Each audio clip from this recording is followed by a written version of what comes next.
The sound was a gunshot in the sanctified silence of the First Merchants Bank lobby.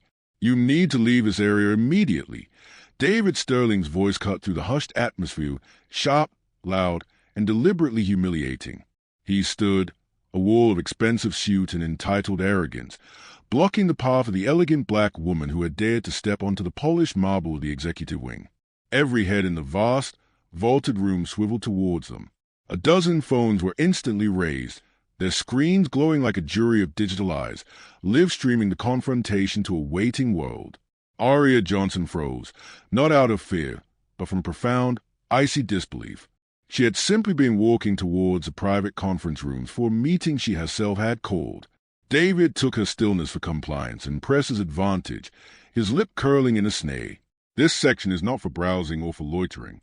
The teller lines for basic transactions are over there." He gestured with a flick of his wrist towards the back of the bank, where a long, slow-moving queue of people, predominantly people of color and the working class, waited under the flickering fluorescent lights. A stark, unspoken segregation he had just enforced. A hot wave of whispers rolled through the space. "What did she do?" a woman murmured. A man in a pinstripe suit chuckled, shaking his head as if watching a mildly amusing spectacle. David, emboldened by the attention, took a step closer, invading her personal space. He could smell the subtle, expensive scent of a perfume, and dismissed it as an affectation. "I know you probably don't understand the protocols of a bank of this caliber," he said, his tone dripping with condescension. "But we have standards here.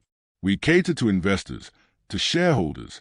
We can't have just anyone wandering around where they don't belong. It creates a security risk."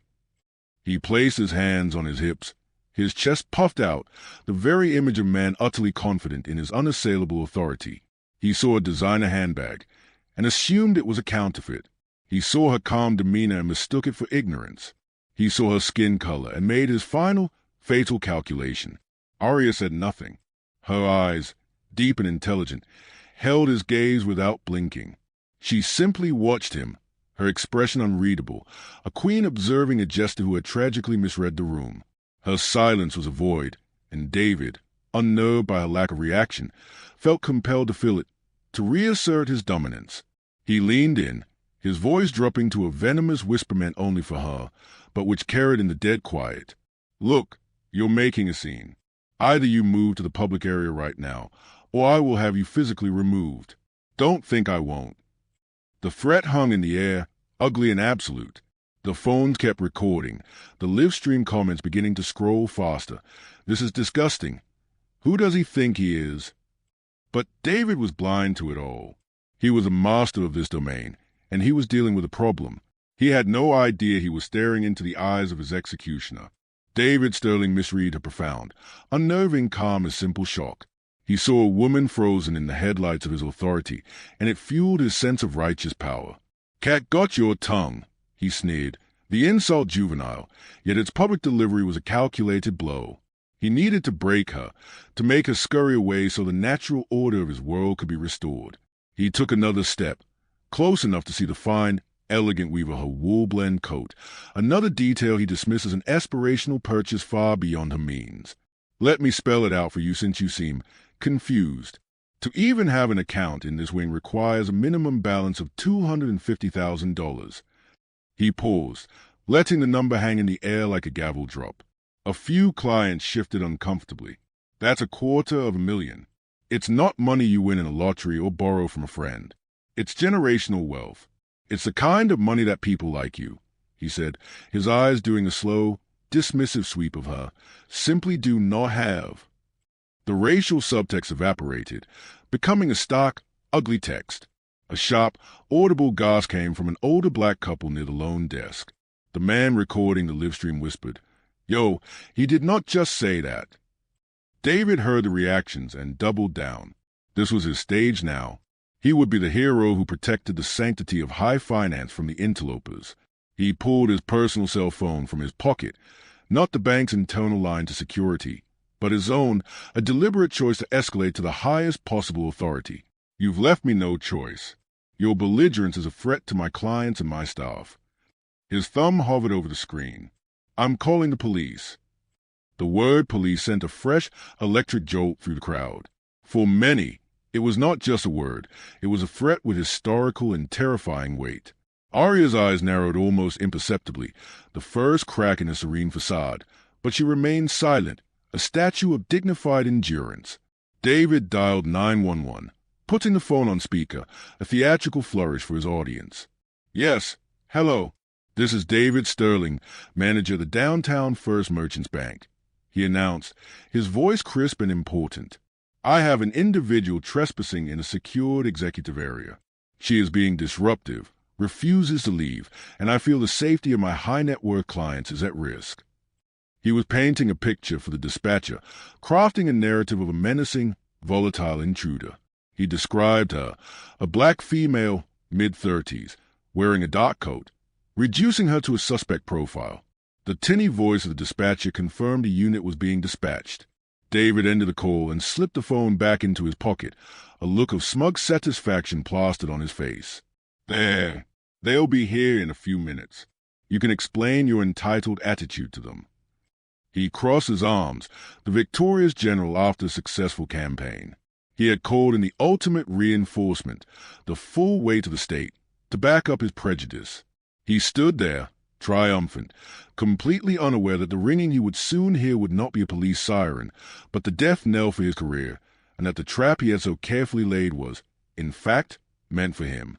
The 2 minutes that followed the 911 call were a masterclass in tension, a silent film scored only by the frantic, whispered commentary of the live streamers and the pounding of guilty hearts. He really called the cops, man. For what? For standing, a young man narrated, his phone held steady. She ain't done nothing but exist. Aria Johnson did not speak. She did not look at the dozens of recording lenses that framed her in their digital rectangles. She did not react to David's smug, cross-armed posture, which was beginning to look less like authority and more like a petulant child's stance. Her gaze was fixed on a point somewhere in the middle distance, her mind clearly working behind those calm, intelligent eyes. She was a dam holding back an ocean of fury, and her silence was more powerful than any scream. David, unnerved by a continued poise, felt the need to fill the void. Nothing to say now, he taunted, though his voice had lost some of its earlier bravado. The bravery usually fades when real consequences show up, doesn't it? A low murmur of disapproval rippled through the crowd. The social proof was solidifying, and it was turning against him.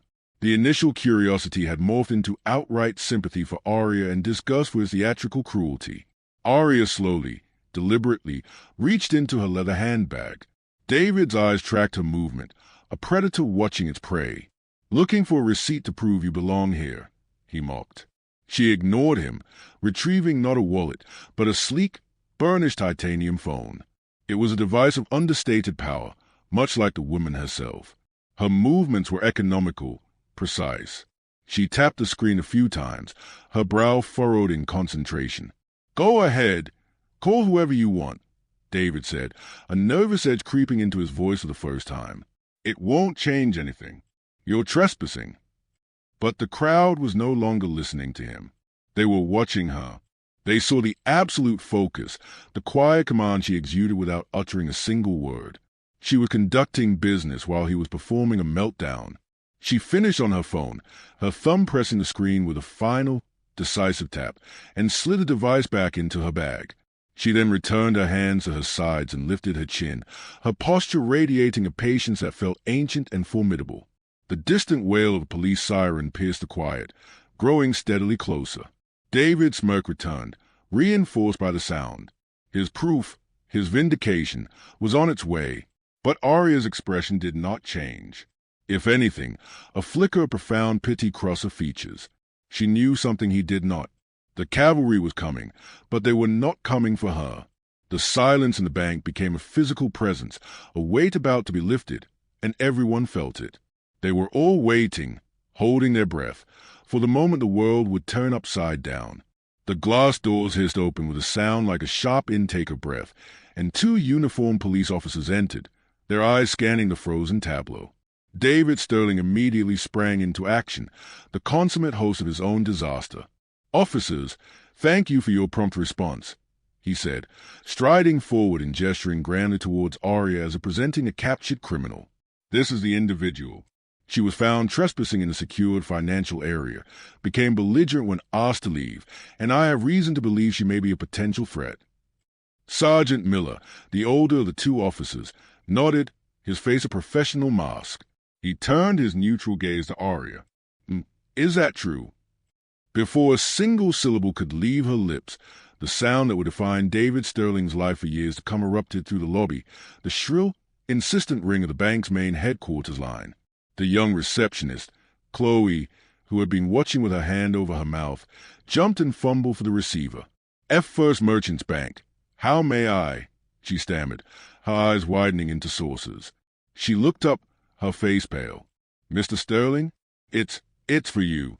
It's Mr. Alistair Thorne, from the Global Executive Board." She whispered the name as if saying Voldemort. A ripple of shock, far greater than any before, went through the room. Alistair Thorne was the CEO, a mythical figure whose name was on the brass plaque outside, but whose presence was never felt in a single branch. David's face went from smug to confused, then to a sickly pale. "I'm in the middle of a situation. Chloe, take a message," he hissed, trying to maintain his crumbling authority in front of the police. Chloe's voice was a terrified squeak. He insists, "Sir?" "He says it's a catastrophic level emergency. He says is watching a live stream of this branch right now." The words live stream hit David with the force of a physical blow. His head whipped around, and for the first time, he truly saw the forest of phones, not as mere recording devices, but as live conduit broadcasting his catastrophic error in judgment to the entire world, and apparently straight to the corner office of the man who could erase him with a single phone call. His hand trembled as he took the receiver from Chloe. "David Sterling speaking," he said, his voice tight and thin. The voice on the other end was not loud, but its furious, razor-sharp timbre was audible in the dead silence. David's face completely disintegrated. All the color drained away, leaving a mask of sheer, unadulterated terror. His eyes, wide and unblinking, slowly lifted from the desk and locked onto Aria. It was in this perfect, silent vacuum of his implosion that Aria Johnson finally spoke. Her voice was not loud, but it was clear, resonant, and cut through the room like a scalpel. "Are you quite finished, David?" She took one elegant, deliberate step forward. "My name is Dr. Aria Johnson. You may know me better as a principal shareholder and majority owner of First Merchants Bank, the person who signs your paychecks, and Alistair Thorne's. This executive area you're so valiantly defending, it's mine. This bank, all of it, is mine." The collective gasp that echoed through the marble hall was a sound of pure, unadulterated shock, a vacuum of disbelief that sucked the air from the room. David Sterling looked as if he had been physically struck by a truck. He staggered back a step, the phone receiver slipping from his nerveless fingers to dangle by its cord, Alistair Thorne's tinny, furious voice still sputtering into the void. I, Dr. Johnson, I had no idea. Please," he stammered, his words a pathetic, spluttering mess. His world, his identity, his entire sense of superiority was collapsing in a single, horrifying instant. The two police officers exchanged a single, significant look and immediately took 2 steps back, melting into the background, their posture shifting from intervention to observation. They understood power, and it had just announced itself in no uncertain terms. The live streaming phones were now capturing his utter disintegration in high definition, and the online comments exploded with a fury of "I knew it," and "Holy $% in that," and "Get him, Queen." Aria ignored his spluttering. She turned her glacial gaze to Sergeant Miller. "Officers, thank you for your time and your public service. Your services, however, will not be required. This is an internal corporate matter." Sergeant Miller simply nodded, a gesture of deep respect. "Of course, Dr. Johnson, we'll see ourselves out." The use of her formal title was a final, public nail in David's coffin. Aria then looked at the stunned bank staff, who were watching their manager, the tyrant, implode in real time. "My most sincere apologies to all of you for this unprofessional disruption," she announced, her voice carrying effortlessly a calm, clear bell after thunderclap. She then focused on Chloe, the young receptionist who was still trembling. "Chloe," she said, her tone softening from steel to something approaching warmth. "Please call building security. I want Mr. Sterling escorted from the premises. Immediately. He is no longer an employee of this institution or any of its subsidiaries." The command was absolute, leaving no room for appeal. David found a shred of his voice, a pathetic, pleading thing. "You can't do this. My career, my reputation, 20 years of service," he cried out, his voice cracking with desperation. Aria's gaze was icy, devoid of any mercy. "You have destroyed your own career and reputation, David, quite thoroughly, and with a global audience as your witness. You leverage prejudice as policy and called it protocol. That is a terminal failure in my bank." 2 burly security guards arrived, their expressions grim. They moved to flank David, their presence final and imposing. "No, this is a mistake, a misunderstanding," he wailed, but the guard were already taking his arms, their grip firm. The dangling phone receiver was placed back in its cradle by a now steadier Chloe.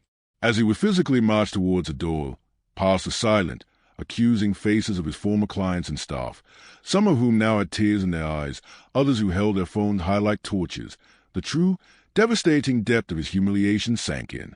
He wasn't just losing his job. The live streams, the news alerts already pinging on phones, ensured he was losing his entire future, his name forever synonymous with bigotry and catastrophic failure.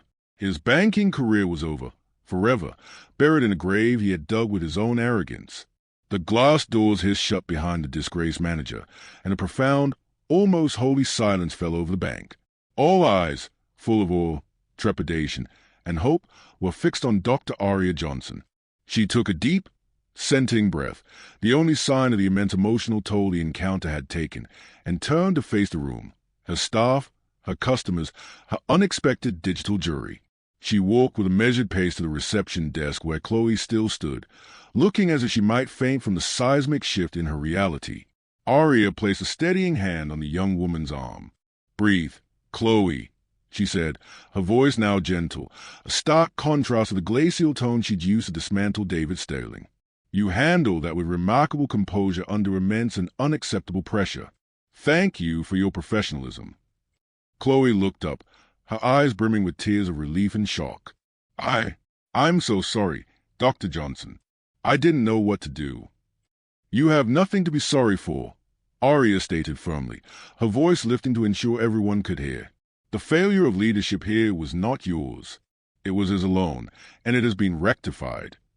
She then picked up the internal bank phone, her movements efficient and commanding. "Alistair, are you still there?" She listened for a moment, a faint, cold smile touching her lips. "Yes, it's handled. Initiate the full, immediate termination process for David Sterling. I want his access revoked globally, and I want a forensic audit of every hire, every promotion, and every client complaint filed during his tenure as manager, with a specific focus on any pattern of discriminatory behavior. We will be making a significant public donation to several organizations fighting financial inequality, and I will be personally leading a review and overhaul of our branch-level diversity and sensitivity training. This ends now." Each word was a hammer on the anvil of change, systematically dismantling the toxic system David represented. Ending the call, she looked out at the crowd. The people who had been mere bystanders were now her witnesses, and she addressed them directly. "To all of you who witnessed this ugly display, you are my deepest, most sincere apologies. What you saw was a profound breach of the trust you place in this institution. It was a failure of our values, and it will not be tolerated. It will not be repeated." A few people began to clap. It started with the older black couple from the loan desk, then spread to the tellers, then to the other customers, until the entire bank erupted in a thunderous, cathartic applause. Aria nodded in acknowledgement, her grace absolute. She then turned back to Chloe, who was watching her with something akin to worship. "Chloe, effective immediately, you are now the interim branch operations coordinator. You will report directly to me for the next 30 days as we restructure. Your first task is to ensure every person in that line," she said, gesturing to the long queue at the back, is personally apologized to and has their waiting time compensated with a $100 credit to their account, courtesy of the Office of the Principal Shareholder. It was an act of stunning, decisive grace. The lesson was clear. Where there had been arrogance, she would build empathy. Where there had been exclusion, she would create inclusion. And she had started by rewarding the one person who had shown a shred of human decency in the face of tyranny. The silence inside the bank was a stark contrast to the digital firestorm exploding outside its walls. As the customers, buzzing with the unbelievable story they had just witnessed, filtered out onto the sun-drenched street, they carried the footage in their pockets. The story did not just spread, it detonated across the global consciousness. The teenager's live stream, titled "Racist Bank Manager Gets Instant Karma," had already amassed over 2 million views in under an hour. News alerts blared on every major network. Bank manager calls cops on majority shareholder. Dramatic showdown goes viral. First Merchants Bank in crisis. The hashtags #Aria Johnson and #BankManager began trending worldwide. Memes were born instantly. A photoshopped image of David Sterling's horrified face with the caption, "When you find out the trespasser signs your bonus." But alongside the schadenfreude, a more serious conversation was ignited about systemic bias in banking, microaggressions, and the lived experience of black professionals in white-dominated spaces. Aria Johnson became an instant, unwilling icon. Inside the bank, the atmosphere was one of shell-shocked urgency. Aria had commandeered David's former office, a sterile space that reflected a man's soulless ambition. On the large monitor, split screens showed cable news coverage, the skyrocketing view count on the primary viral video, and a frantic video conference with the bank's board of directors. Their faces, pixelated with panic, filled the screen. "Aria, the stock is down 3% in after-hours trading," one portly director exclaimed. "This is a PR nightmare of the highest order." Aria steepled her fingers, the picture of calm amidst their chaos. "This is not a PR problem, Charles," she corrected, her voice cool. "This is a cultural cancer that we have allowed to fester." David Sterling was not an anomaly. He was a symptom. He was promoted through this system, praised for his high standards, which was simply a euphemism for his exclusionary practices. She pulled up the preliminary data Chloe had already compiled, a shocking disparity in loan approval rates and client complaint resolutions along racial lines. The nightmare is not the video going viral. The nightmare is that this has been happening in our branches for years, and it took a viral video for us to be forced to see it. She looked at each of their worried faces on the screen. "We have two choices. We can issue a weak apology and wait for this to blow over, or we can lead. We can become the case study for how an institution confronts its own rot and emerges stronger, more just, and more profitable. I know which one I've chosen. The question is, are you with me?" The silence on their end was deafening. The ripple from the lobby confrontation was now a tidal wave, and it was crashing down on the very foundations of the bank itself. 1 week later, the story had evolved from a viral moment into a sustained movement. Aria was no longer just a billionaire shareholder. She was a symbol of accountable power. She had moved her operational base to the bank's global headquarters, and her presence was like a shockwave through the sterile, hierarchical environment. She didn't work from the opulent executive suite. She set up a command center in a glass-walled conference room, dubbed the War Room by the staff.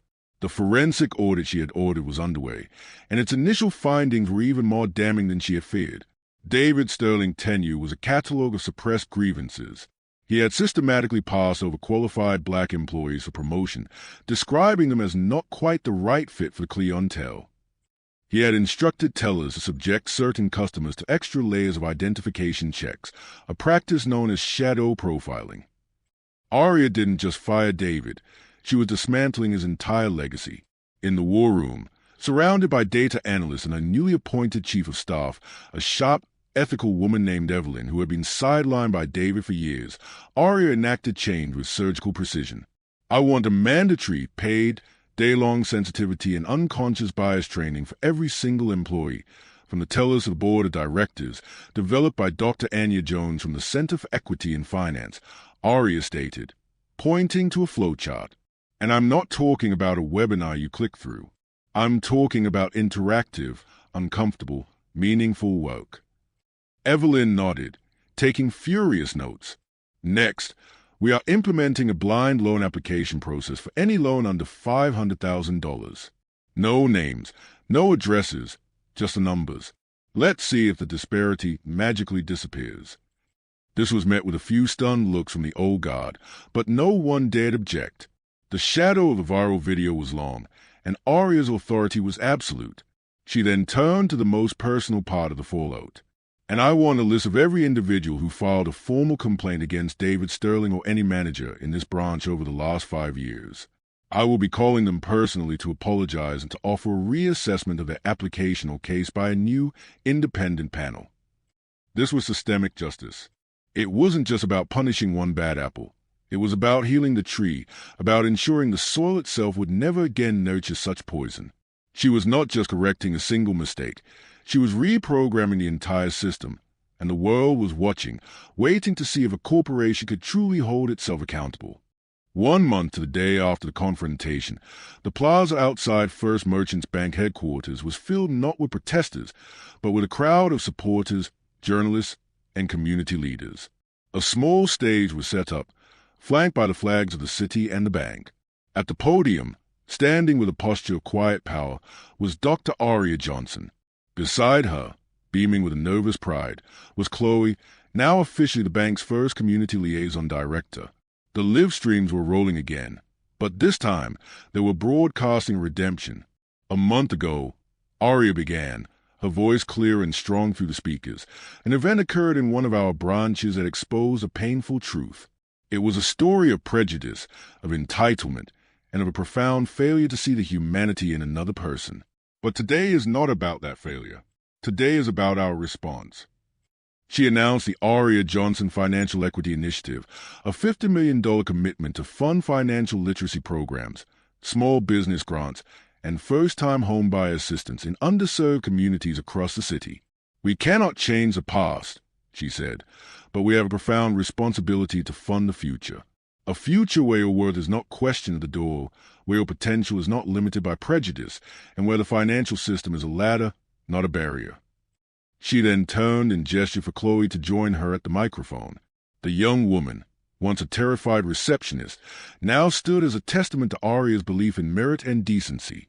Chloe represents the true heart of this institution, Aria said, her hand on Chloe's shoulder. In a moment of crisis, she chose empathy over obedience, humanity over protocol. She will be leading the rollout of this initiative, ensuring the funds reach the people who need them most. The crowd erupted in applause. This was a final, satisfying act of grace. The antagonist was a distant, disgraced memory, and a deserving, kind individual had been lifted up. Aria looked out at the crowd, at the cameras, at the world that had watched her story. What happened that day was a lesson, not just for one man, but for all of us. The lesson is this: true power isn't displayed in who you can exclude. It is demonstrated in who you empower, who you lift up, and the legacy of justice you choose to build. With those words, she stepped away from the podium, leaving behind a stunned silence that quickly transformed into a roaring, hopeful ovation. The story that began with a public humiliation had ended with the birth of a new, powerful legacy.